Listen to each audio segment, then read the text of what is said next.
خۆشەویستان بەڕێزان بەخێر بن بە یەکێک لەوانەکانی فیربوونی زمانی ئینگلیزی کورتە چیرۆکی ئەمڕۆمان بە ناوی فۆتۆگرافەر ئەند بۆی فۆتۆگرافەر و کوڕەکە. ئەلۆ دەست بکەین بەم کورتە چیرۆکە لە بریتان نەچێ کاناڵەکەی خۆتان سابسکرایب بکەن و هەروەها زەنگۆڵەکە ئەکتیڤ بکەن و یوتیوب بە هەناردنی نۆتیفیکیشن ئێوە ئاگادارەکاتەوە بەو وانە نوێنە کە لە کاناڵە دایدەنین. ئەم کلیپە لەسەرەوە دەتوانن لینکەکەی بووینن بە زمانی عەرەبی و هەروەها زمانی فارسی دامانیاوە دەتوانن سەیری ئەوانەجا بکەن. The photographer asked the boy who was carrying his brother in the cold, "Can I take a picture of you?"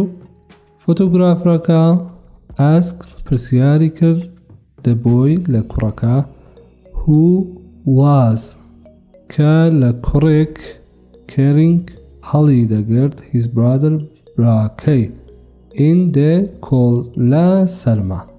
Can I take a picture of you? دەتوانم وێنەیەک و لێ بگرم. بۆی کوڕەکە وەڵام دەداتەوە دەڵێ what will happen؟ دەی باشە دوای چی دەبێت؟ جارێکی تر گوێ بدەنەوە بە دەنگی مەتیۆ. The photographer asked the boy who was carrying his brother in the cold, "Can I take a picture of you?" Boy, what will happen?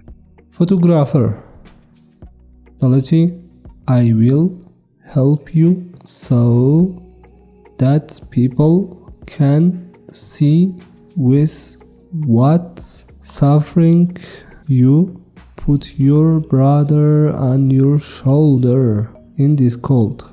I will help you من دەتوانم یارمەتی تۆ بدەم so بۆیە that people خەڵکی دەتوانن see ببینن وینەکەی تۆ with بە what suffering کە تۆ چه ئێشێکت هەیە put your brother کە براکەت نیاتەسە سەری شانتەوە on your shoulder in this cold بەم هەوا سەردا.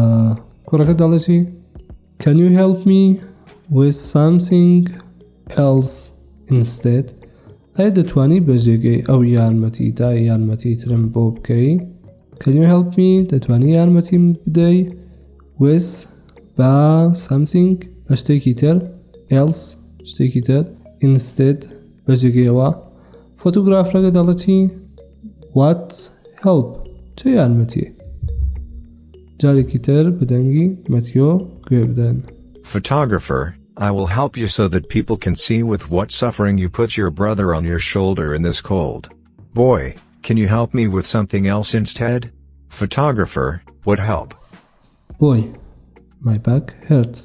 پشتم دەیشێت ئازاری هەیە. Can you take my brother home in your car instead of taking picture? دەتوانیت my back hurt وتمان پشتی ئازاری بوو. Can you دەتوانیت take بگریت my brother home take my brother home یعنی براکەم ببەیتە ماڵەکەی خۆمان in your car بە ماشینەکەی تۆ لە ماشینەکەی تۆ instead of taking picture بەجێگەی وێنەگرتن instead بەجێگە of taking گرتن picture وێنە.